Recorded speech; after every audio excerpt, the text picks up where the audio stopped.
Apologies about the audio for the first sort of 8 or 9 minutes of the podcast, guys. It gets sorted. So yeah, hopefully enjoy the podcast because it's a cracking one today. Welcome back to another episode of the Talking Wolves podcast, and it's nice to be talking about a victory once again as Wolves beat Bournemouth 1-0 away from home. My name is David Zapardi, delighted to be alongside Jordan Russell and Joe Parker from Concept Scouting. Once again, chaps. Joe, it's good to see you. It's been a couple of weeks, mate. How you been keeping? Yeah, all good, mate, all good. So it's better after a positive result, innit, mate? How are you? Yeah, all good. I think the last time we saw each other was after Villa at the Weatherspoons with our friend. See, I got his name wrong. Was it Vernon? It was Vernon, yeah. I kept calling him Bernard, so a huge apologies for that. But in fairness, you'd had a few, so yeah. You're excused. Yeah, but no, it's good fun. It's nice to get a win. And you missed out last week. I think you were on your father duties, weren't you? It was half term last week. I was very, very, very busy for the last week, mate. I'm ready to go back to work for a week's peace. No, good. And Jord, good to have you back on, man. How's your week been? Yeah, it's been good. I started a new job a couple of weeks back, so that's just been going into that, doing all the mandatory HR stuff and whatever. But no, that's been good, so that's been keeping me busy.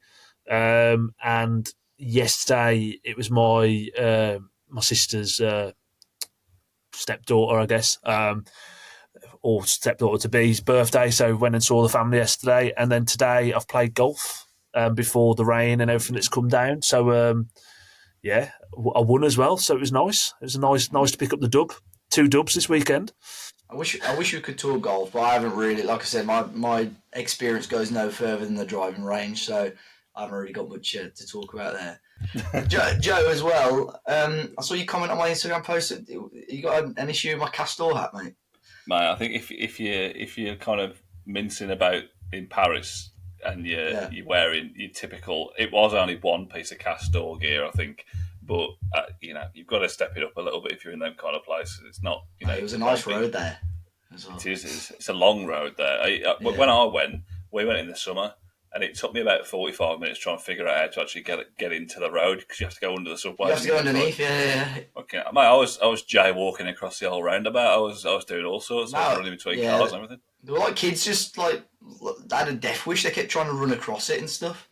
It's like a 6-lane for anyone that it's like Arc de Triomphe, and it's like a 6-lane almost roundabout around it. So to get to the arc itself, you have to go under almost like a subway. But kids like try and run across the 6-lane. It's like running across a motorway, really, isn't it? Like it's just. And when you say kids, you mean 34-year-old adults, including me. No, but to be fair, that hat I only wore for a very short period of time, and obviously up at the top of the arc, it was cold. Cold. I didn't actually go up there, to be fair, because we saw this. There was a queue of about 3,000 people. I thought, well, probably not much you can see from there that you can't see from down here. We only did it because on the Wednesday we literally done everything that we wanted to do, and then on the Thursday we're like, right, what do we do now? So we just, I think it was 15, 16 euros. So I went up the top, and it was alright. It was worth doing. To be fair, I've been getting into. I think I tweeted about it about a week ago. Simon Wilson, YouTube travel. Yeah, I love a bit of Simon Wilson. Mate, what a bloke! I think I might be in love with him. I think it's just like I spend more time watching him than I do anything else at the minute. So he's unbelievable. I haven't watched any of his recent stuff, but I watched when he did like the 7 Wonders of the World in like a week and stuff like that, and it's just like crazy. I'd watched the one that he did where he rolls the dice, and then if he rolls a 5, he gets to spend 500 quid on a flight, and he did that for like a couple of episodes. And then I put it on Twitter, and someone mentioned about watching. He does a series that's New York to LA with no money. Yeah. Me thinking it's going to be like 5 or 6 half-an-hour episodes, like 40 episodes, half an hour a pop. So I'm sat there watching it for like 2 weeks flat. I was absolutely hooked. So addictive. He did one. He did one where he hosted it as well, and he got other people. They got dropped off, I think, in like the middle of Amsterdam or something like that, and they got there or somewhere like that, and had to keep going all around Europe, which was quite good. But I used to watch his old stuff where he'd go to like a major city across Europe and he wasn't allowed to spend any money there. Yeah. And it was like, it made me cringe sometimes because he's just walking into a random hotel pretending he's a guest to have breakfast, walking into a spa to have a shower. going to McDonald's and say they got his order wrong, so he gets free food. I'm like, how have you got like the balls to do that? It's crazy. He's a nice bloke, though. He's got to be my second favourite YouTuber, obviously behind you. So he's right. He's right. So I'll take that, mate. Thank you very much. No, he's close third though. No, but Simon Wilson, I feel like I wish I had the time and the money to be able to travel Europe a little bit more, to travel the world a little bit more. But to be fair, he's got just this way about him where he'll get away with anything. Like when he's walking into spas, there's one where he says he's in this. I think it might be at the Cosmopolitan in Vegas, and he walks into the spa, and they're like, "Oh, have you got a booking?" And he's like, "Oh, well, he hasn't got a missus." He's like, "Oh, my missus is in the spa. I'm alright to come through." And the guy's like, "Oh yeah, man, come straight through." Literally, bowl straight into the spa, chills there for the day. Unbelievable. Yeah, no, I rate it. I wish I had that confidence as well. But yeah, he's some guy. Yeah. Well, lads, it's been a successful weekend, like we've already alluded to. Wolves getting another big 3 points. We've popped the cherries down at Dean Court, and I mean, we've upset a few people as well along the way. According to Bournemouth fans, it was Bournemouth 0, Wolves and Michael Salisbury 1, but I'm sure that wasn't the full picture. Jord, in terms of team lineup, to be fair, I think Vitor was pretty fair with what he did. He started with that team that did really well in the second half against Liverpool. Manetzi almost as that front man again. Bellegarde keeping his place in there. Obviously, Bueno in for the injured Agbadou. I think other than maybe Jorgen Strand-Larsen coming back in, who obviously wouldn't have been 100% sharp, it was probably the fairest team that he could have put out yesterday, wasn't it? I think he'd have been struggling to do anything different after the second half at Anfield anyway, to be honest with you. I feel like sometimes managers have philosophies and ways they want to do things, but sort of kind of fortunately stumble upon something. And Marshall Manetzi is a false nine, third midfield, whatever you want to call him. It seemed to work really well there, and I think it was the right thing to do to go to Bournemouth, who have been banging form, very good team, very well coached, and just go there and try and just nick something. To be honest with you, I think I'll be honest, I didn't think we'd get anything out of the game. I'd have took a point before the start of the game, and actually you started to get into the pattern of it.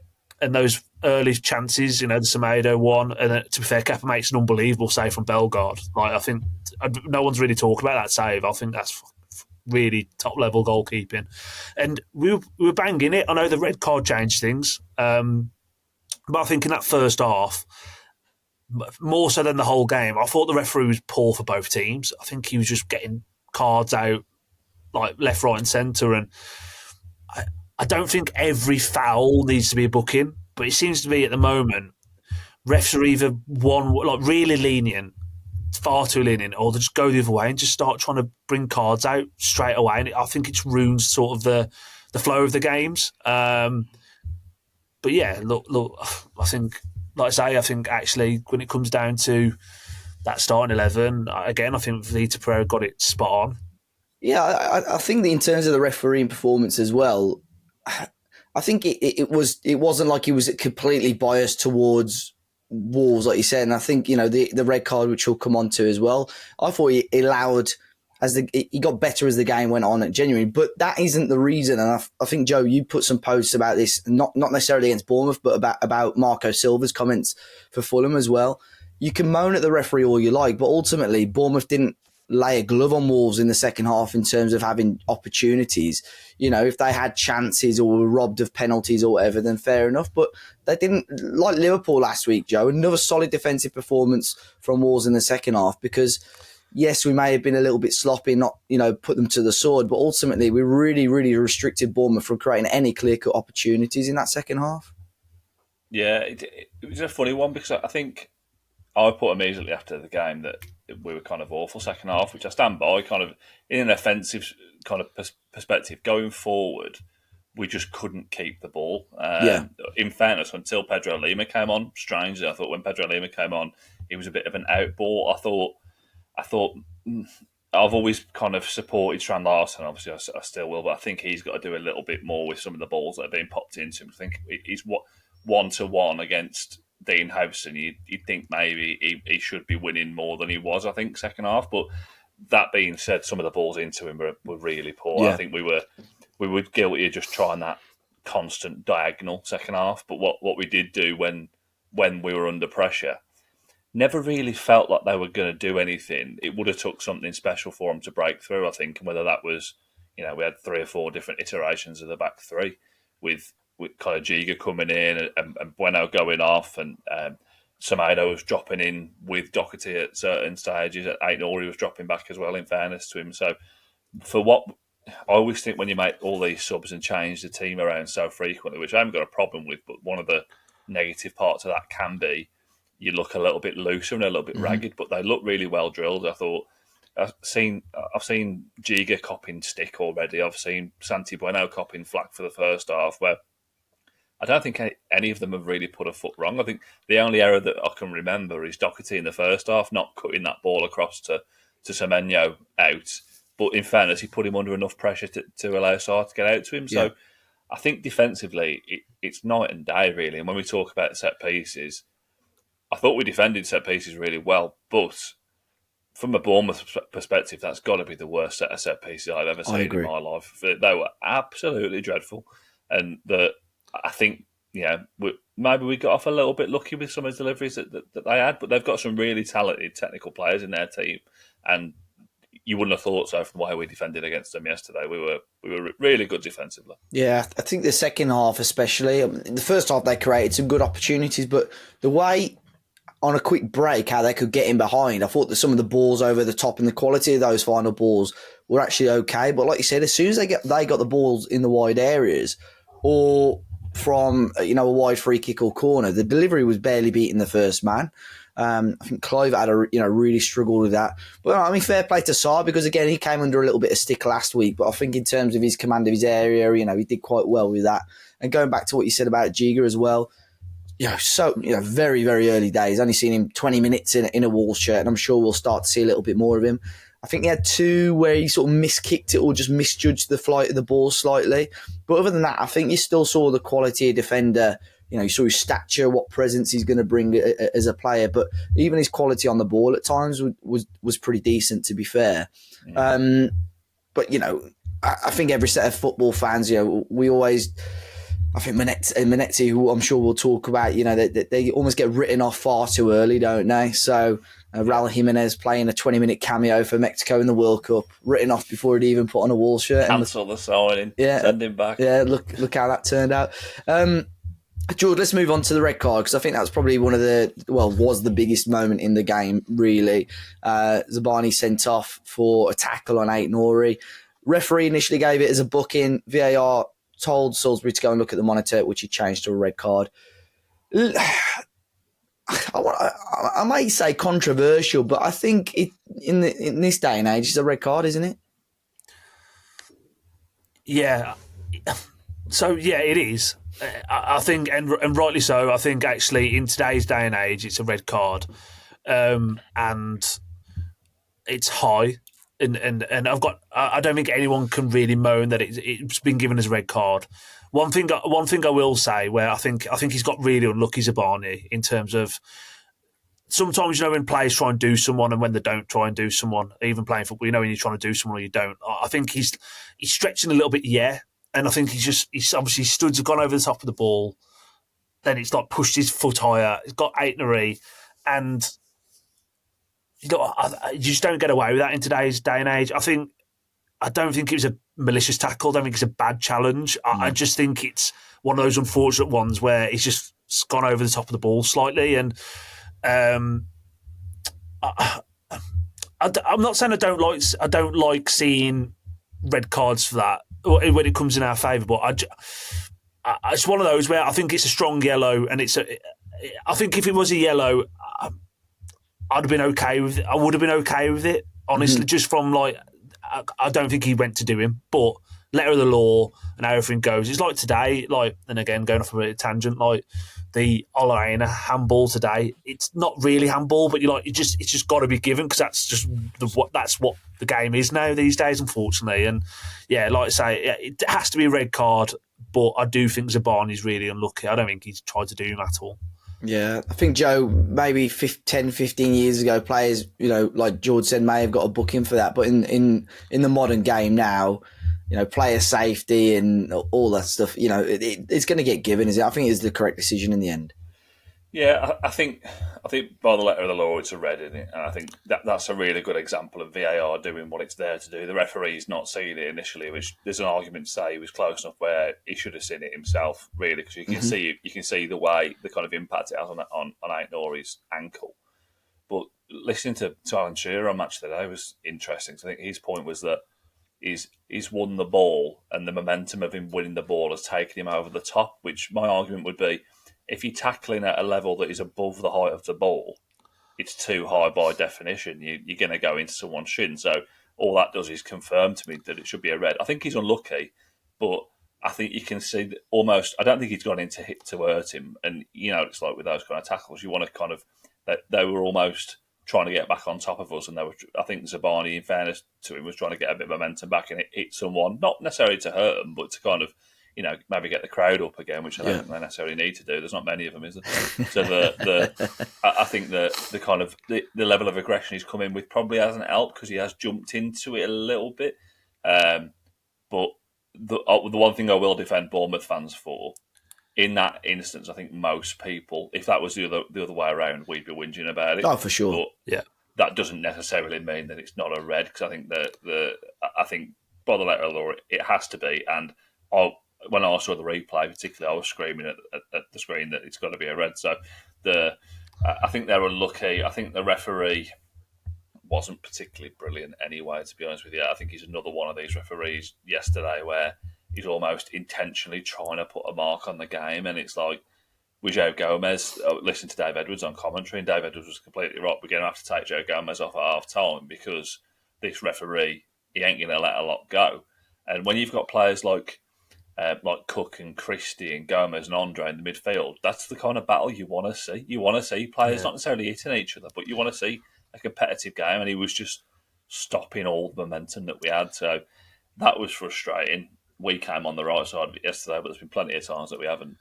Agreed. Even against Bournemouth in the past, and that's the history of that fixture. I mean, you only have to look at last season. I know it was slightly different, but we were really unlucky with a goal that would have, completely changed the game at Molineux last season. And I think there was one many years ago when Steve Morgan went down to the pitch.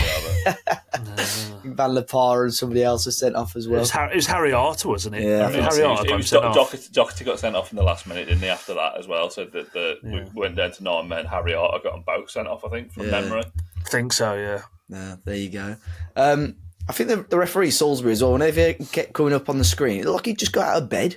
I was looking at him, I don't know what it was. He just was knackered. His hair was all over the place. So, bless him. But I didn't think he was... I don't think he was too bad. I think, like, I think after I know we joke about the Bournemouth fans, but because it's such a small ground, I think that could actually be quite intimidating, because you can literally hear everything that's going on. Even listening to it on kind of international TV yesterday, like they are on top in that ground. As a lot of smaller grounds, they are, because it's closer. It's kind of, they're right in on you, and I think referees could be definitely intimidated by that more than they would be at like a Tottenham stadium, or because it's a bit more vociferous. But that being said, the referees should be strong enough to be able to referee the game in the way that they see fit. And to be fair to him yesterday, it was almost like he was trying to go the other way just to try and make decisions. I think there was some really odd ones in the middle of the pitch, particularly. But we complained last week, didn't we, against for the Liverpool game, where the referee was very one-sided. In fairness to him yesterday, he wasn't particularly great, but he wasn't particularly great for either of us. No. Yeah, no. I mean, it's nice that, like you said, it's nice that the look has gone our way for a change, because it feels for the last sort of 12 to 18 months or so, it had definitely been against us. But Jord, I think it was quite crucial that it was just 5 minutes after the red card that we got out. It turned out to be the only goal of the game. And who else? Matheus Cunha, once again, right place, right time. And I think you would have put your house on him when the ball fell to him there. You'd have put your house on him, putting that in the back of the net. Yeah, it was one of those. I mean, there's a bit of fortune in the way it falls to him. Yeah. And again, Wolves over the last couple of years haven't been that fortunate. So, you're not going to complain about that. But as soon as he drops to him there, he's the only person on the pitch you'd probably want it to fall to on a Wolves shirt. And he dispatched it impeccably. And I think again, I think yesterday he had another great game. I think he's a maverick. He's our maverick. I think I don't think he's going to be kicking a ball for us next season. But like I said on last week's pod, Dave, I do generally think there's going to be a PSR play where I don't think many people can actually come and get him. So we've got to pray that we can keep holding him for as long as possible. But yeah, I think it's one of those things as well. When you get a red card in your favour, I think it's always important to score early, because when you go 11 versus 10 and the game drags out longer and longer and longer, you get a bit more antsy as a team that, you feel like you should be dominating the ball, dominating possession, having all these chances. The fact that we actually capitalised on that so early, I think it made the game easier in some aspects for us. At that point, we had something to hold on to a little bit. And again, like Joe sort of mentioned previously, I don't think we were great in the second half in the final third, but we didn't have to be, really. Yesterday was all about 3 points, substance over style for me, and that goal gives us the platform to go and do that. Yeah, I think you're right. I think the early goal after the red card is important. And I think we probably don't appreciate just yet, because it is still early days under Vitor Pereira, Joe, that defensively, we have looked pretty solid in some of these games. I mean, you look at Liverpool. I mean, especially with Totti Gomez in the squad. I think I just saw a post before we started this. In terms of non-penalty XG, Wolves have been better than every other team, every team they've played, whilst Totti Gomez has been at the back. So, I mean, defensively, look, I was crapping myself all throughout that second half yesterday that we were going to concede a goal. But, like I said earlier, Bournemouth didn't really have a sniff. Maybe we should start to trust, fingers crossed, touch wood, trust that Vitor Pereira can help us see these games out. Yeah, I think that kind of feeling, which I had the same feeling, I think it's coming more from a historical, this is what being a Wolves fan and desperate for points as well at the moment. Yeah. Any tangible pressure on us. I think when you refer back to Totti Gomez, if you look at the four league games that we've won, Leicester, Man United, Villa, and yesterday, they're all 2-0, I think, from memory. We've won those 4 games without conceding a goal. And without really looking like conceding a goal, I would say, either. It's not like Jose Sar's have been having to make lots and lots and lots of top saves. Obviously, in every game, you've got to make a save or two. He made a couple yesterday, but none that you'd necessarily expecting us to be conceding. Which that's a complete sea change to what we did, what we were doing. I think even since he came in, I think there's the 2 cup games. We've only conceded the free kick at Bristol, which no one's stopping that, are they? So I think from a solidity perspective, when we're in games, we're really in them. And even with the Liverpool game last week, we're not shipping loads of chances. The second half last week, I wasn't on last week, but we didn't give them a sniff in the second half. And I think it's that, I mentioned it a few times, that kind of front foot football where historically Gary O'Neill has retreated into this kind of like submissive mentality that we're always going to be under the cosh and we've got to kind of knuckle down and suffer, which every team has to do. Mm-hmm. But we're making teams suffer more than we're suffering ourselves at the moment, which is really, really important, because players like Cunha, even Sarabia when he came on yesterday, all of our attacking players, Manetzi, they're always in the game when they're on the pitch. That the Liverpool first half last week aside, we're always kind of looking like the dominant team, and that's confidence. That's where that's coming from. You win one game, the confidence breeds itself. And Man United aren't a brilliant side, but we need to be beating them. Villa are a good side, we've beat them. Bournemouth are a very good side, and we've beat them. So that confidence does start to breed itself. I just hope now moving forward, I'm sure we'll come on to it, those kind of on paper more winnable games, Fulham at home, for example, after we battered them at their place, you've got to go and get the 3 points there. You've got to back up what we did yesterday and do that. So defensively, I've always felt more confident. If you've got a solid back line and you've got good talented players at the top end of the pitch, I'm much more happier with that than having just a really defensive setup, because we've just got good physical defenders. Totti Gomez has been absolutely brilliant, and so in getting a bit more flack again yesterday, but he just gets the job done. So I couldn't give a flying F what he does with it. How he does it. Yeah. Just get rid of it. And I think defensively, we've got to be up there with the kind of best, top 6 best defensive teams in the league at the minute, because we're shutting teams out, and that statistic that you mentioned there kind of backs that up, doesn't it? Yeah, I think that's the key under Vitor Pereira. Look, they've not all been perfect games. I think the Chelsea game away was a frustrating one, but obviously that was without Totti. But if you include you look at the games with Totti, it's just the improvement that we've seen in this back line.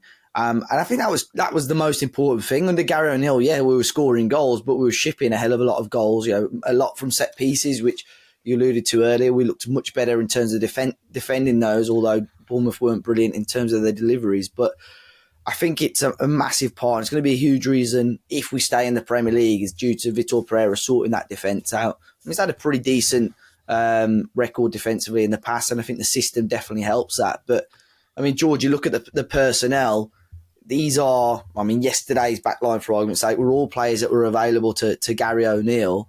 And, it's looking good, isn't it? Agbadou missing, which I think a lot of Wolves fans worried about going into this game. But, the back three of Doc, Bueno and Totti just seem like three completely different players.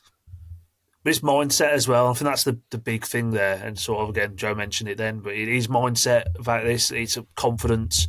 It's playing on the front foot. It's having the ability and the confidence to go and hurt teams. Yeah. Like you say, I think, under Gary O'Neill, we scored goals, but we'd score goals and retreat. And it comes back to that thing of, it's Premier League football. When we play Southampton in a few weeks, they're bereft of confidence. Leicester as well, bereft of confidence. We've got to play them again. They will have a 5-10 minute spell in the game, and you've got to accept that's a minimum that's going to happen. Felt like under Gary O'Neill, he would almost accept that and not try and take control of that situation. He'd almost accept it and go, you know what, we're going to sit back in now and batten the hatches down and all that sort of stuff. Under Pereira, I think it's, it didn't happen yesterday, but, get one, go and get 2, 3 and 4. I think that's a really good point when it comes to mentality. I listened to the interview with Strand Larsen after the game, and he said he was pissed off because he's come on the pitch and he's thinking, if we get a second, I personally can go on and get 1 or 2 myself. We can go and beat them 4 or 5. And if that's the mentality that they're openly suggesting that they've got, that's exactly what you want. You want them to have that mentality. They're not. Yeah. We never seem to be able to string 2 good halves together, which is a problem. Yeah. But the fact that they're actually in that mentality of, right, we want to. They obviously did. The instruction was to go out and get 2, 3, 4, rather than to shut up shop. Because why would you do that? But that shows they're on the right side of it mentality-wise, which is definitely different to what we had 3 months ago. Yeah, and it comes, and the squad's been available, but there's, again, I've said it when O'Neill was in charge of it, and there's pity me. Oh, we haven't got the quality, we haven't got this. Again, you've got 2 Brazilian international midfielders in midfield who are absolutely dominating games, home and away, and you're enabling them. You've got Cunha, who's like a maverick. You've got, Totti, Portuguese international, whatever anyone thinks of him, he's been brilliant since he's come back from his injury, and he's physical. He adds balance on the left-hand side. We've got good players in this team, and this whole thing of negative mentality, bookies odds thing, that just seeps in. And the fact that he's talking about it in public, fuck knows what Gary O'Neill was saying at Compton. They probably listen to fucking Adele crying their eyes up every day.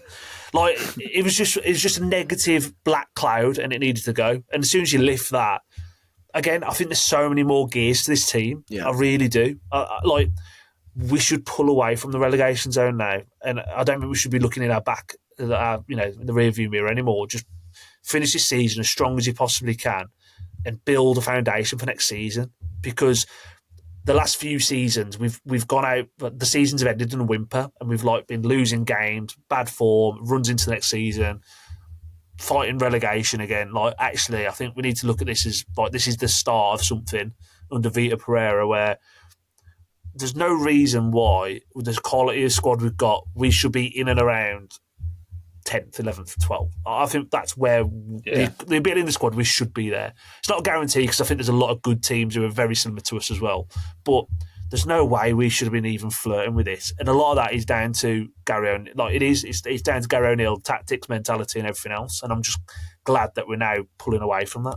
I think the mentality is massive. I think all you have to do as a Wolves fan, he's watched Vitor Pereira's pre-match press conferences sometimes, because the positivity that he has and the ideas that he puts across it's like a breath of fresh air compared to some of the last few weeks that we saw under Gary O'Neill. Like you mentioned, the bookies odds thing and whatever. But even against Liverpool, I think he made a quote, and it may have been, I'm not sure if it was that game exactly, that he thinks this squad is the best squad in the Premier League. Yeah, okay, maybe he's been a little bit sarcastic, but as a footballer, you want to believe that you are the best player in the world and the best player in the Premier League. And if he can instill that confidence in you and that he wants to say, we're going to Anfield and we're not putting the handbrake on, because second half we look good at Anfield and we were unlucky not to get anything out of that game. And Joe, you go back to those comments about that Strand Larsen made, he's completely right. If Wolves can start that second half, or even going at half-time 2-0 up, how open Bournemouth would have been, especially with the chance that we created, or a couple of half chances that we created, which I'll talk about in a second. But it's positive, and you're right, George. You hope now, as a fan, Tuesday is the first time I'm feeling really confident going into another game, or the first time along. Because even the Leicester game, which we won comfortably, that was Vitor's first game, so you still had a few question marks over it. But Tuesday against Fulham is the first time in a long while where I'm going into it thinking, we can do these, we can win this. And imagine a 3 points on Tuesday evening would be in a fantastic position. Still a tough game because Fulham have been very good this season, but they are blowing hot and cold a little bit as well. But I think that they blow very hot and cold, and I think what they may suffer from, and I might be wrong, but I think they may suffer from that mid-table kind of comfortable do what we did last season, and kind of see the season out. Because I think even if you look at their players, I think pound for pound, they've got a decent manager. Marcus Silva's a really, really good manager, but pound for pound, we have a better team than they do, and I will die on that hill quite comfortably because Raul had kind of finished the work that he needed to do for us, and he's gone off. And I'd take Strand Larsen even now a million times over. And you look at the starting 11 we've got.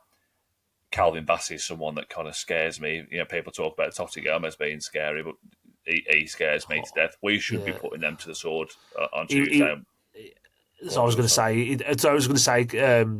I saw the highlights of watch Match of the Day, because when Wolves win, you obviously do watch Match of the Day. If you don't watch it when they don't win.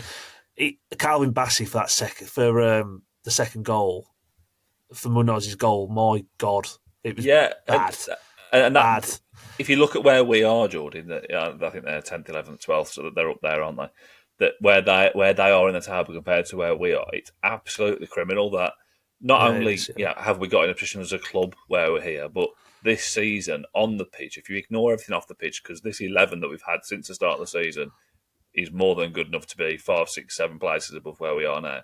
It's absolutely criminal that we're looking at this game as it's still a must win, because we've got to open up that gap on Ipswich and Leicester. The fact that we're even having this conversation is crazy, considering you mentioned the kind of midfield too that we've got. You mentioned the kind of Cunha, probably he gets probably at the moment in the team of the season in the front three off the left. He's that good. We've got the wing backs, Semedo and Aït-Nouri, getting a lot of Premier League teams. I think personally that we've strengthened in the back three. We've got decent depth now. You look with Tommy Doyle coming on, what Bellegarde's done in recent weeks, which we haven't mentioned yet, which is massive improvement. There's not a chance we should be where we are now, and that I've said this after the Villa game in, I think it was October. He should have gone then. We should have made the decision then, because the club, that's on the club as well. That they are pissed around for far too long, as they have done in the past with kind of managerial sackings.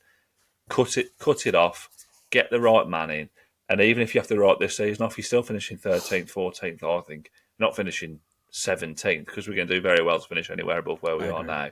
So there's got to be lessons learned. Just the frustration is we never really tend to learn from these kind of things. Yeah, going into that game against Fulham quickly before we finish off the Bournemouth review, I've always felt we have had a very good record against Fulham, especially at Molineux. I've just had a look. We've lost none of our 8 Premier League home games against Fulham. I think even the Championship, we always tended to do quite well against them as well. But yeah, they've never been good good travellers anywhere, though, have they? No. Like historically, they've never been great on the road. I remember anyway. there was a game. It may have been under Nuno in the Championship, and I think they were under like Jukanovic or someone like that, and they kept playing it short from goal kicks. Wolves would have 3 blokes on the edge of the area, and Fulham just couldn't play out the back. and Wolves have kept pressing and winning the ball back, go out for another goal kick, play it short, and they're just literally stuck in their ways. And every time we kept beating, like I think we scored off one of them, and I watched it. I was like, "What are they doing?" Like Fulham, but even last year, I thought obviously it was Lemina had a phenomenal game, and that's when Wolves were really down to the bare bones, if you remember, in terms of injuries and stuff. Yeah. Lemina had a great game, but even then, I thought they were a little bit ropey. He had Tosin, who played at centre back, who I was. After that game, I couldn't believe he got that move to Chelsea because I thought he was awful at Molineux last season. See, I like Tosin, but he's absolutely proven me wrong since he got to Chelsea. Yeah. He's been absolutely dire. I thought he was rubbish that game at Molineux as well. But I think the last time Wolves got back-to-back home wins was March last year. The second of those wins was Fulham. So hopefully it's a repeat and Wolves do, because the 3 points would be absolutely massive. But very quickly, if I can find out who Ipswich and Leicester... Ipswich got Man United at home, I think. Yeah. Well, Ipswich might do them then. I think they're at home anyway. Yeah. I think they're. They played them at home, didn't they? Amram's first game, so it must be at Old Trafford if they have. It's at Old Trafford, yeah. Yeah. I'll have a look. I mean, don't mean anything. Yeah. At the minute. No. I'll have a quick look now. Sorry. Leicester have got... Oh, Leicester play Thursday, do they? They've got West Ham away. West Ham away. West Ham away. Well, we'll see. You'd hope, it's a relegation battle, United and West Ham involved as well, maybe. I don't know. But, I think we mentioned, and this Bournemouth game was probably the cut-off. We mentioned, I think, in January, if you get to the end of that run... We're headed I think we said if you equal on points with Ipswich... we pull away, yeah. And we're 5 points clear of them. So that... that 6 with a goal difference as well, isn't it, really? That speaks volumes for where we are. It's just, I mentioned it, I'll probably come on to it, but obviously with us having to go to Ipswich, we're not clear of them yet. If they beat us at Portman Road, they only need to better our results by 3 points, then we're right back in it, so we still need to keep pressing on. Sure. Yeah, no, definitely. We'll finish off on the Bournemouth game. We'll talk about Manetzi, Jord. He had another golden opportunity. And I don't want to take anything away from, because I think he's sacrificing a lot in terms of his overall performance. He is contributing. I think the Cunha goal maybe doesn't happen with Manetzi in that area causing havoc. But I put a post out about this yesterday. And again, like I just said, it's not about his overall performance. But as a player, regardless of whether you're a left-back, centre-back, midfielder or forward, if you're having these clear-cut chances, you've got to be putting one of them away. And I think yesterday is probably the best of the bunch. It is, but I'd flip it on the fact of we've not had a midfielder, and I will mention Dave Edwards again. Again. Yeah. I don't mean we've had a midfielder since Dave Edwards. That knack of just being in the right place at the right time. The pockets of spaces is funny, are unbelievable. I cannot take that away. He will score goals, and again, like people are getting very sort of caught up on the fact of he should be putting away. It's not his natural position, but he's just got this thing that you can't teach. He just seems to be in the right place at the right time, and he will put the ball in the back of the net. Yeah. And I think more of watched him. It's still only quite a small data set. He reminds me a little bit of what Thomas Souček does for West Ham, in a way of just seems to just pop up in these areas, and you don't really know what he does in a game, but he just impacts the game. Like you almost like you can't say he's the best passer, he's not the best finisher, he's not the best dribbler, but actually he just impacts games and he's in and around it. And I think you bang on with what you're saying there about the Cunha goal. Like that goal doesn't happen without him there, because we've never had that sort of presence. It's just his presence being there. I think Strand Larsen, you could argue, would have been in a similar position, but I think you've got to sort of take his imperfections, which there clearly are, and the reason why there are imperfections that's why he's at Wolves and not Real Madrid, right? Yeah. Like, he's going to be imperfect, but just go with it. I think actually what I've seen so far, I really like it. He's given 110%. I think there's more to come from him. And I do think he's the Zimbabwean Dave Edwards. So I'm sure. I'm completely bought it. I don't know if Manetzi will take that or if Dave Edwards will take that. I'm not sure. I'll tell you what, though, Dave. If you're in front of a firing squad, you'd want him pointing a rifle towards you, wouldn't you? Because you get it straight away. I was going to say, because we haven't obviously spoken for the last couple of weeks, Joe. What's your thoughts? Because it's such an intriguing profile of player, and I think if someone said to you after deadline day that this lad is probably going to be your front man for a few games, you'd be like, "What are you on about?" But although he's not put the ball in the back in it, he's been a really interesting asset for that Wolves team. Yeah, and I think from a technical perspective, he's not technically of the same level as most of the players in our squad. And I think anyone who's watched him for the last 3, 4, 5 games would say that to you. Yeah. What he does bring is that momentum and forward pressing, forward football that we've always wanted. I think even if you look at his goal scoring record in France, last 3 or 4 seasons, he scored 5, 5, 7, 4. He does pop up with goals, so that will change. I think the fact that he's missed a few. Yesterday's the only one that I think he's got to score there. That one in front of Alisson, you didn't want to put anything past Alisson one-on-one. He's an unbelievable goalkeeper, but a couple of chances against Blackburn, but I don't think either of them were really clear cut. They were half chances. So that one yesterday he's got to put away, and he'll be kicking himself for it. But Strand Larsen's a top finisher, and he's missed some much bigger chances than that. I think the Forest game in particular missed 2, didn't he? So as a profile, from a profile perspective, he is the most important player in our squad in a way because he brings something that absolutely nobody else can bring. Yeah. I think there's an argument that maybe Boubacar Traoré could bring some of that box-to-box energy, but I'd say technically he's not even as good as Menezes. I think Menezes brings enough. He needs to kind of be in and around the starting 11 now. I think just because where we are in the league, there are players on the pitch. If you give them the ball, they will do what they need to do. Menezes is someone that occupies people, drags people out of space. There was kind of, I think, to be honest, part of the reason why Bellegarde looked so good against Liverpool and yesterday is because Menezes is almost kind of pulling people away from him, creating that space. And I think that's what we've missed with Bellegarde. It's a really good example. He's played in a team in France where he was the main man, and he always had that space because he had bigger guys taking defenders away. Whereas what we've done is we've popped him onto the wing or as a number 10, which he never has been, and expect him just to kind of do it. Whereas yesterday, you can see straight away, Menezes, I think there's a passage of play down the right-hand side, I think was what culminated in the Semedo Bellegarde chances. And if you watch, Menezes peels away to the left. He literally peels away and takes the centre-back with him, which is where that space comes from. I don't think that's necessarily what people see. Yeah. People don't see that off-the-ball movement. There's the intelligence there, which is odd, considering if you give him the ball and he's got nobody around him, he can't play a 5-yard pass. He can't. That's just something that there's obviously some kind of rewiring in his brain that needs and he just can't make those kind of passes. And we've had players like that before. But the fact what you do get with him is he's probably the most outright bona fide box-to-box midfielder, one of the most bona fide box-to-box midfielders in the league, because you saw it yesterday. He's popping up defending set pieces, and then within 5 seconds he's at the other end of the pitch. And I think Dave Edwards is a really good comparison. I know people kind of keep saying it's a lazy one, but it's not. He's a really good, accurate representation of what Dave Edwards brought for us, particularly when we were in the Premier League last time round. Dave Edwards was doing that all the time. So I think he's a really, really important player. I think the energy that him and Bellegarde bring in comparison to maybe what Sarabia and Guedes bring in a more kind of technical aspects, but missing out on that kind of energy. I think you need all 4 of them in the squad.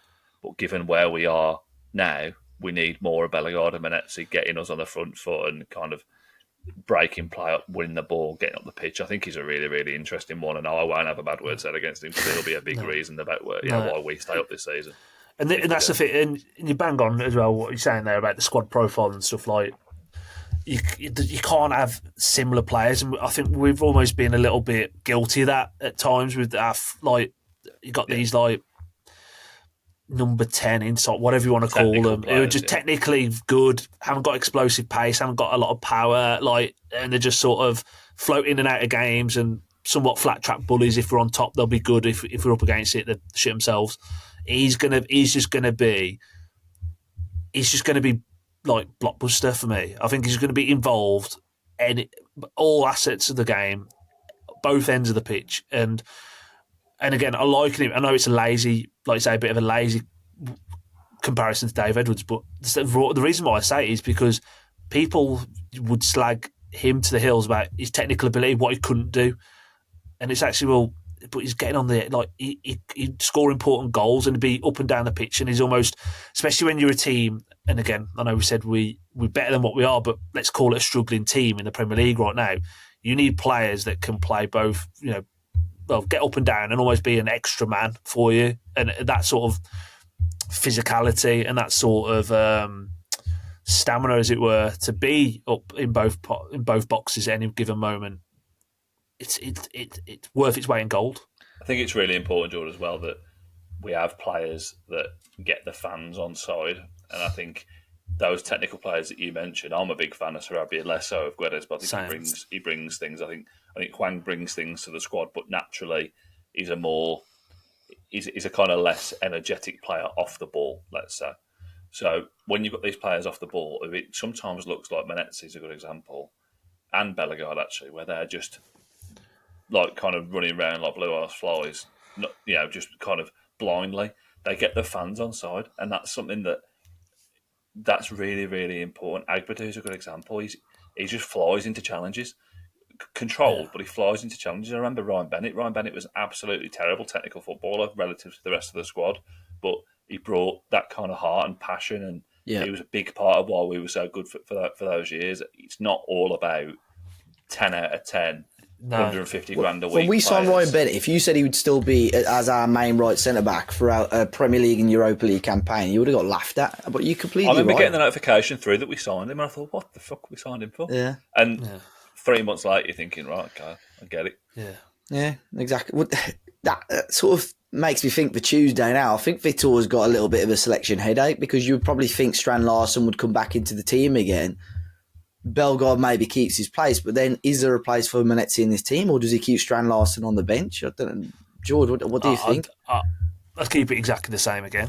Start the same. I think, again, I would. I really would. And I think the reason for that as well is that we know, if you look at sort of how Fulham lined up or have been lined up recently, they've got pace across the pitch. They're quite physical in midfield, and I think you might need to just match them.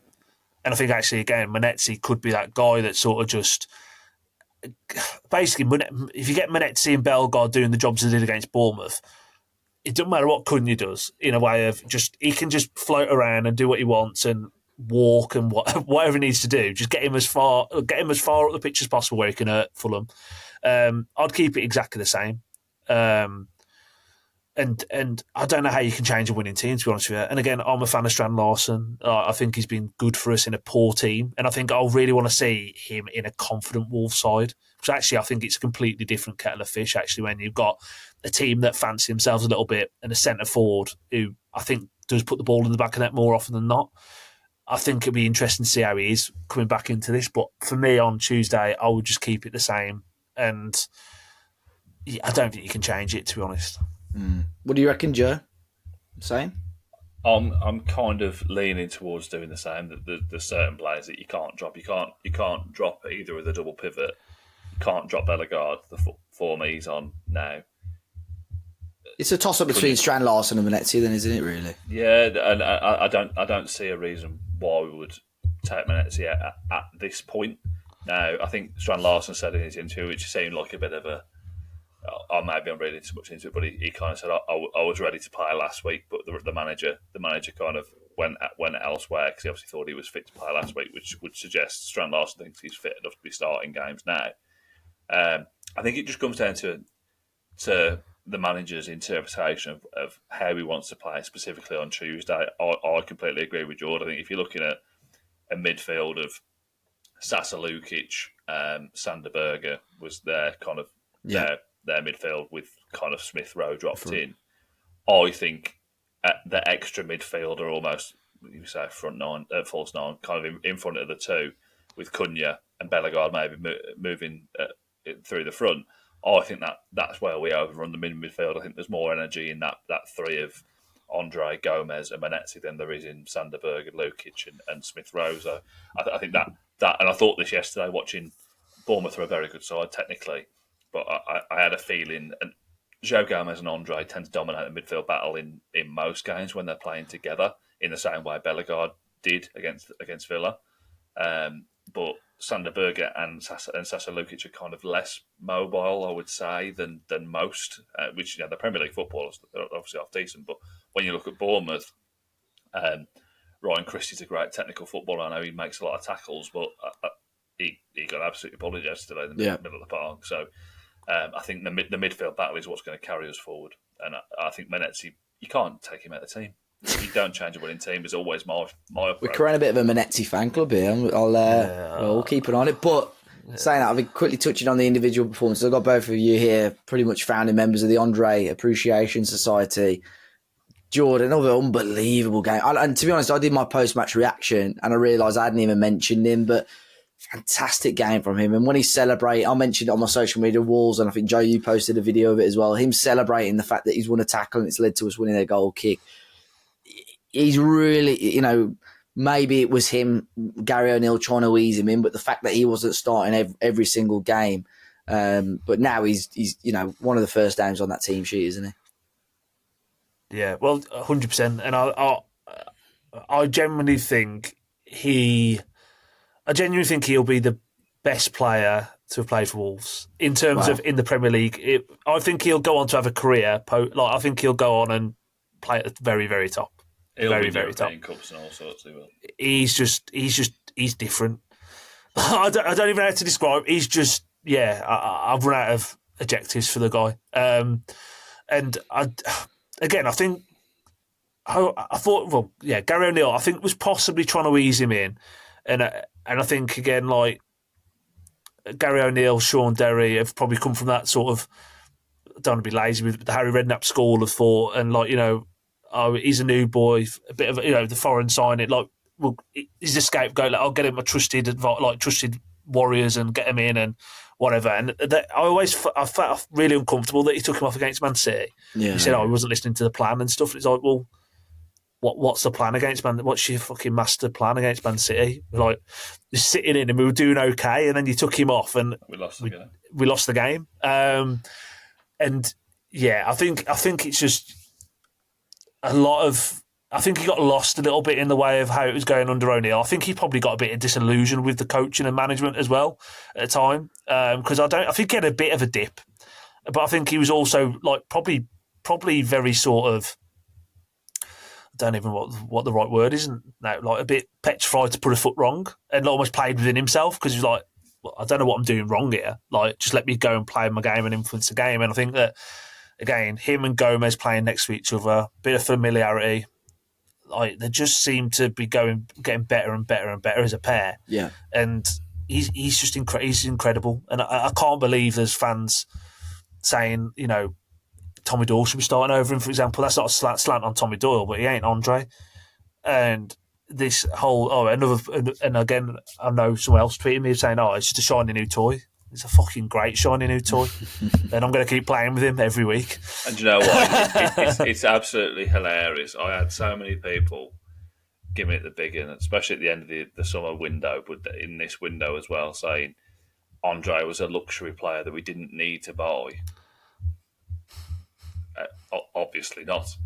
The investment nature of the transfer was good business. That's absolutely fine. I can deal with that. That's absolutely spot on. He's the best player. I said this when we signed him. He's the best number 6, or there isn't a better number 6 in world football, arguably, other than Rodri, for me. And I said this when he signed. This isn't me saying jumping on the Wolves bandwagon. I said this when he signed. He should not be playing for us. He should be miles away from our team. He shouldn't be anywhere near it. He is a Champions League winning, not Champions League, just playing in it for the crack. He is. There's not many better players in his position in the world for me, and I think one of the others is sat next to him in midfield. Ironically, again, the fact that we've got those two, Foden get a lot of stick, rightly so, in a lot of ways. But what they've done, getting those two for 50 million between the two of them, less than that, 45 million. Great business, and that you're looking at £100 million plus for any competent club if they sell them on. They should be kind of £60 million a pop for me, and that I'm very confident that will prove to be correct and kind of be proven that those players will both go on and have top level careers, and the fact that they're playing for us is brilliant. So absolutely, 2 members of the Andre Appreciation Society, me and Jord, founded it, and we will close it when they leave with tears.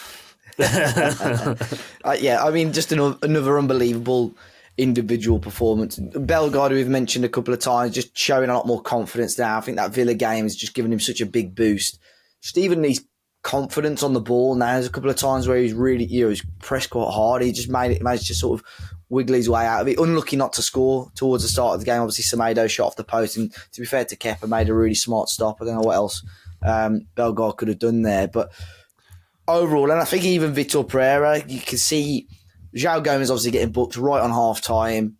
Knew straight away I've got to take him off. And you guys mentioned it earlier with the referee, with the referee how he was. Obviously, we got stung against Arsenal last time. Fair play, and I think Vitor Pereira summed it up. He wants points, and then he'll have points afterwards. So I think he's doing a little bit of a tour of the local pubs around the sort of Tetnall, Compton area. He's been in a few so far. So yeah. And I rate it. But it's a massive 3 points for Wolves anyway. 5 points clear of the bottom three now. Some favourable fixtures coming up. I mean, we're unbeaten in the Premier League era away at Bournemouth. If we can carry that on next week. I was going to say, lads, I think if you offered me a win in the FA Cup or winning this, I think for now I actually would have picked the Premier League because I just want Premier League survival. But of course, I do want that FA Cup run as well. So I think it'll be quite tasty next Saturday because Bournemouth, I think both the fans and the players will want to sort of prove a point. But we know we've got the quality to compete with them. But in terms of the Premier League now, Fulham at home on Tuesday, Everton at home in just under 2 weeks, and then Southampton away mid-March. Some three really, especially with two of them at home, really favourable fixtures coming up for Wolves. And 8 o'clock Saturday night for Everton as well. Oh, yeah, it is, yeah. I've seen that as well. Bosh. So, yeah. Spoon season maybe afterwards, we'll see. Absolutely.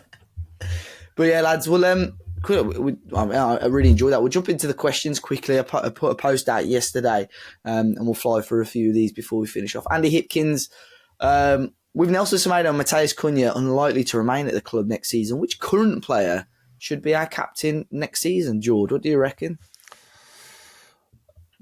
Andre or João Gomez for me. Whoever wants it. Whoever out of them two want it. I mean, and I'll give an honorary mention. I'd give Matt Doherty the club captaincy armband. Yeah.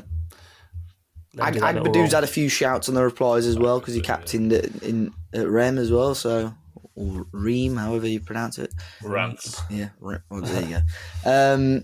But yeah, I think Doc's. I assume he'd still be here, Joe. I think Doc's probably the most sensible option as in terms of club captain. But no disrespect to him, you probably wouldn't expect him to be starting every single game from next season. But no, I have got a kind of sneaky suspicion that Cody's going to come back and probably get some form of arrangement, which I'm not against. I think, as Jord mentions, but with Doherty, a club captain and what they do as an ambassador for the club off the pitch, then Doc and what Cody had done in the past, he kind of modelled. I'm not a massive believer in you've got to have, unless you've got an outstanding captain like of a Roy Keane type, but the whole squad have got to be leading from the front. I think Cunha's had the armband, hasn't he? at certain times, I wouldn't necessarily say he's a captain. I think Semedo's done a brilliant job in recent weeks. He looks like a captain on the field to me. I'd probably go with Agbadu personally, purely because I've watched him and I've seen him be a captain in the past, and he's always done fairly well. I've heard him speak.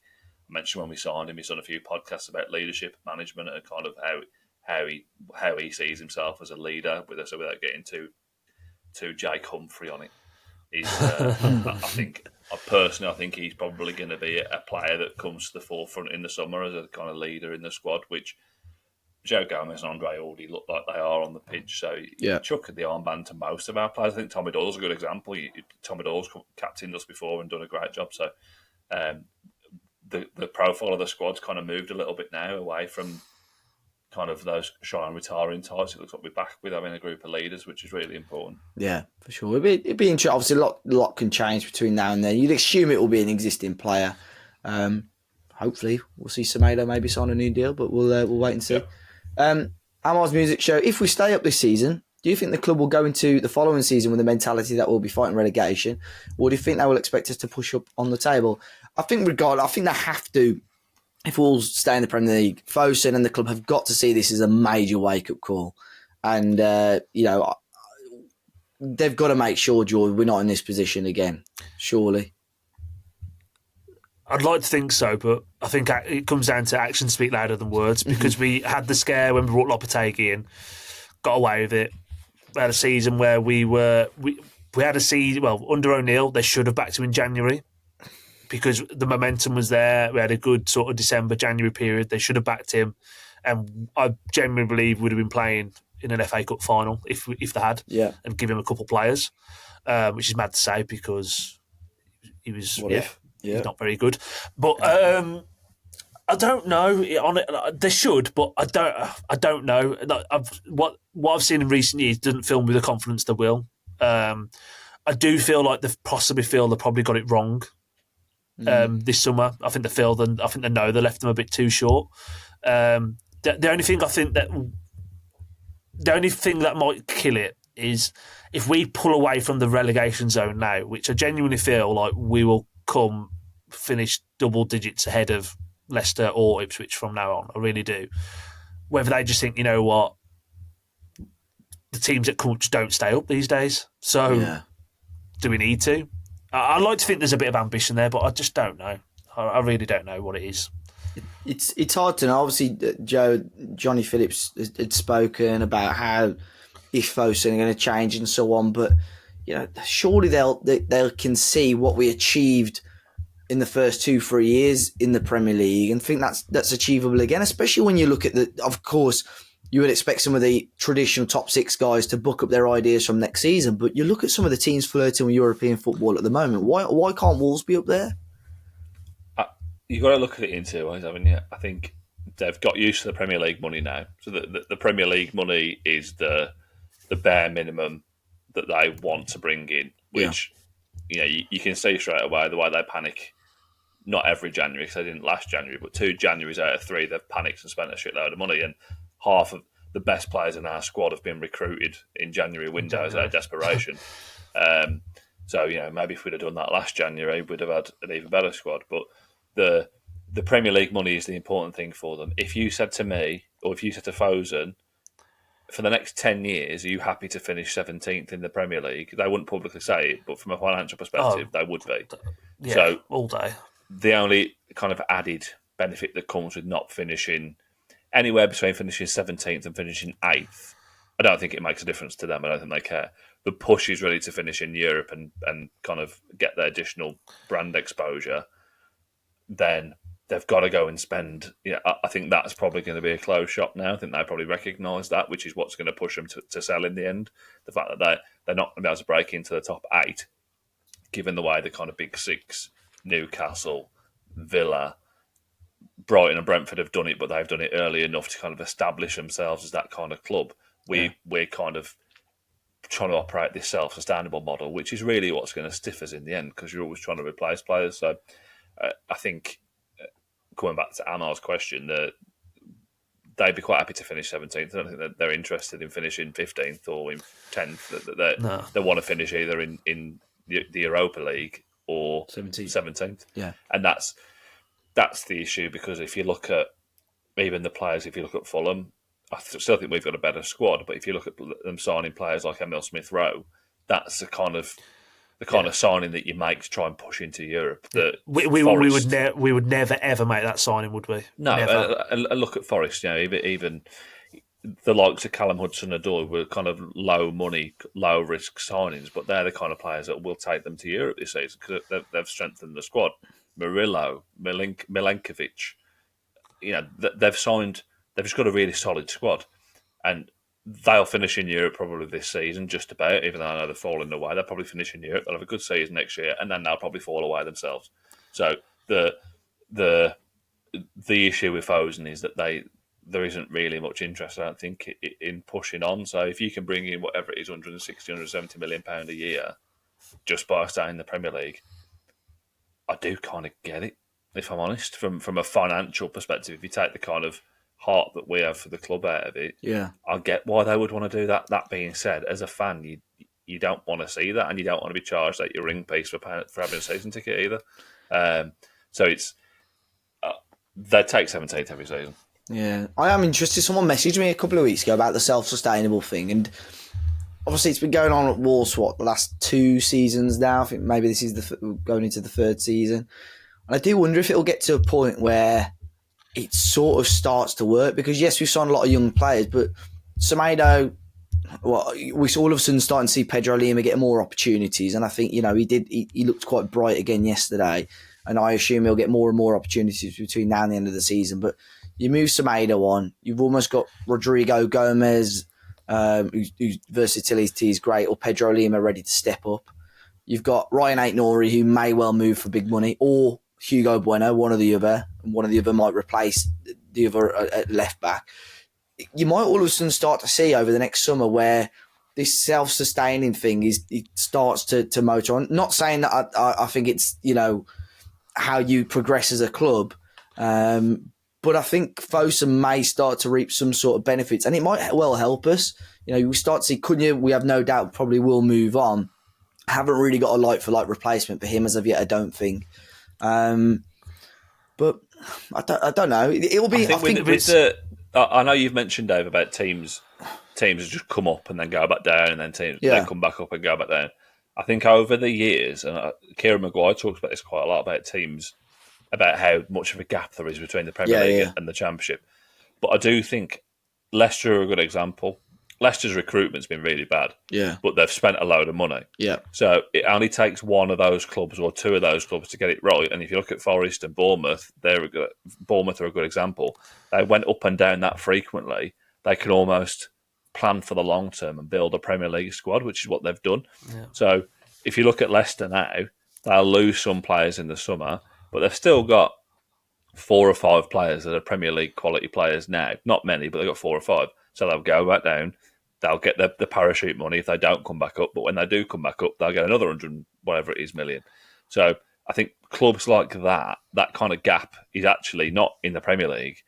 It's the kind of the bottom 3 in the Premier League and the top 3 in the Championship. They're almost like in a league of their own. They're just like rotating. Burnley will come back up. Sheffield United will come back up. Leeds will come back up. Yeah. So one of those clubs in the next couple of years will stay up. And if we're just happy to stay 17th every year, eventually we'll go down. Yeah. So it's one of those things where they can't sleep on it, but it's just like Groundhog Day with those, and they don't seem to learn from anything. But I think you do make a valid point though as well, Dave. Again, I don't want to really stick up for Fosun that much because we can tell we've won a few games. In fact, I'm even trying to stick up for them a little bit here. That's how mad it is. But when it comes to Brentford and Brighton, that model's that's not only been there since the Premier League, that's been there Championship and throughout the leagues. Like I think it's Tony Bloom, isn't it, the Brighton guy, I think it is. And they're part of the book of the XG philosophy that I've read and whatever, and it's all just basically Moneyball is what they do. And it's pretty incredible. And granted, you will get recruitment wrong, but because they're buying at such a low buy price, like they can afford to get some wrong. But then, when you're selling Caicedo, McAllister, I'm trying to think who else have sold for hundreds of millions of quid, like Cucurella 60-odd million, Cole, like all these players, it's like you PSR dream then. You've got all this money and you can go and spend it on whatever you want. The thing is, that starts to kind of become a self-fulfilling prophecy, because what players do with Brighton is, Cucurella's a good example, and they've done it with others. Caicedo he's not a £105 million player. He never was. No, but that they kind of generate this. I talked to someone on a scouting side the other day about this. They kind of, Brighton then develop a kind of reputation for bringing these players through, and it almost doubles their value, just purely through the fact that they play for Brighton, because they've done this through the data model. I think Tony Bloom's data model obviously has picked these players up. Then they are obviously in the long run going to be kind of really successful players. But if this is the best part of it, Brighton's recruitment in terms of players they've sold, I can't think of any that have gone and kind of stepped up again after they've left Brighton. No, really, even like they went from Basuma to Caicedo. Basuma hadn't done a lot of Tottenham, and now the next one, the conveyor belt's Belieber, and I think he again looks very, very good in the Brighton system. But they're already saying 100 million for him. And if, like say, if Caicedo went for 105, he's not. He's not £100 million player. If you're saying he's 100, what's João Gomez and Andre worth? But you're completely right, because he's played for Brighton. Ultimately, they're going to play it, and that's why I think, in terms of our recruitment, I think we have a lot more successes than failures in terms of the players that we've signed. You look at some of the. I just don't think we sell well though. That's the problem with us. I completely agree with that. Yeah, we don't sell well, and I think someone like Nelson Semedo should not be leaving this club on a free transfer. Just shouldn't have happened. Like the fact we spent all that money on him, we should have tied him down. We have to be cautious in terms of the whole leadership thing again, because obviously Dawson's throw. I can't remember if I mentioned this last time. Dawson's throws it out. Sarabia will probably go. The chances are Semedo and Cunha goes. That's probably your core leadership group there, other than maybe Doc. That's a lot of big players to leave in one window, and we've been burnt by that before. So we'll wait and see. We'll try and move on to. We'll fire away some quick questions as well. Freezing Wolf. I'm taking nothing for granted, especially with what might be considered a favourable run-in. But how many teams will finish below us? I still think, like you guys have alluded to, we might have a slightly bigger margin, but I still think we finish 17th at the moment. I think 3 teams finish below us. I don't know about you two. Yeah, I agree. Yeah. I think if we catch anyone, it'll be Man United at the moment. Yeah. But that's about it, and I think they're too far ahead. There was another one, we didn't mention this. Obviously, when Nasser Giga was coming on yesterday, Bueno had walked off the pitch and Giga had sat back or sorting out his ring, I think, in the dugout. But someone, Patient Pigeon, he says, has anyone noticed that whenever we're in a decent position in a game and make subs relatively late on, there's always something that goes wrong, in quotation marks, whether it's the wrong number going up or the delay with Giga. Happened on multiple occasions this season. I think the commentator said, it's like really poor, but it's happened a couple of times, hasn't it? I can't remember when else.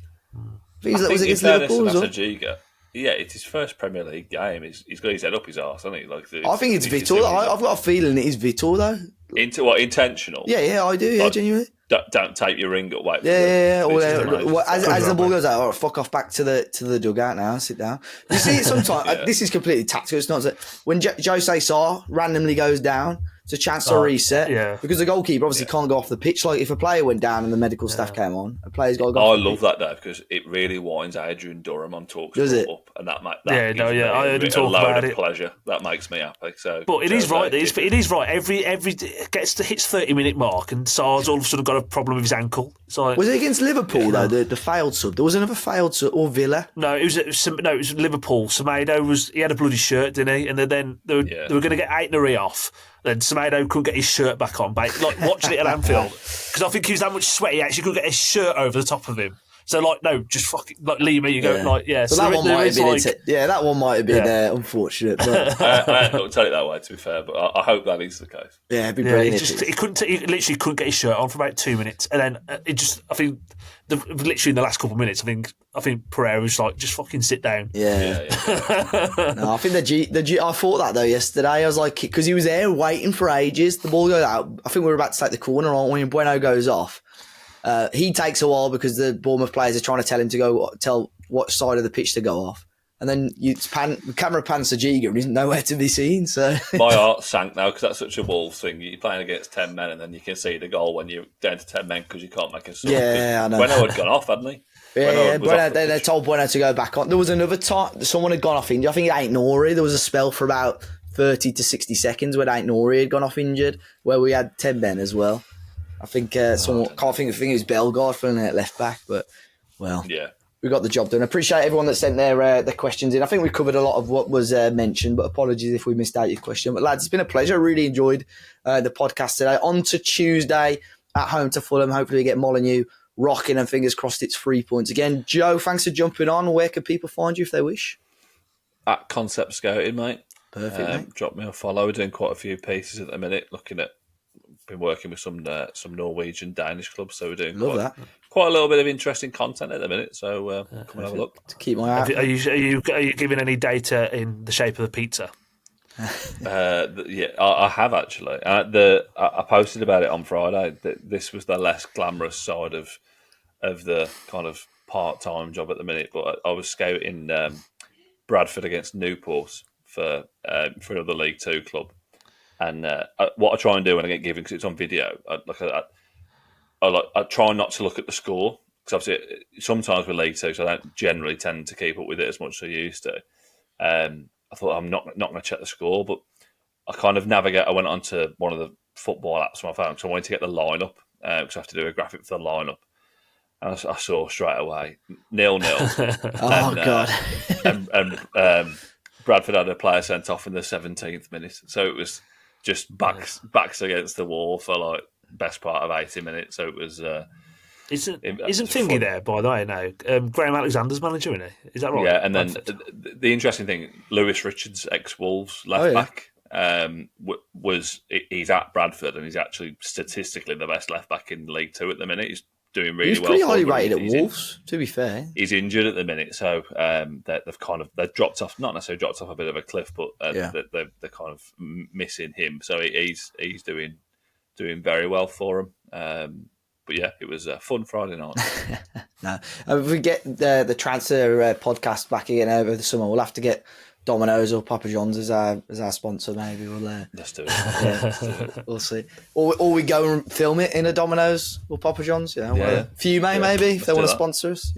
Fume, see, there you go. They've got it. Fume. There you go. Jord, where can people find you if they wish? So Jord7 on Twitter and Instagram. Perfect. And I'm at Dave as a party on the socials, and we are at Talking Walls everywhere. Drop us a follow, or obviously hit the subscribe if you're watching on YouTube. If you're listening on Spotify or Apple, be sure to leave us a 5-star review. Like I said earlier, fingers crossed it's 3 points on Tuesday. We'll be back next week to talk all about the Fulham game and that FA Cup grudge match again against Bournemouth. But look after yourselves, enjoy your week, guys, and we'll catch you on the next one.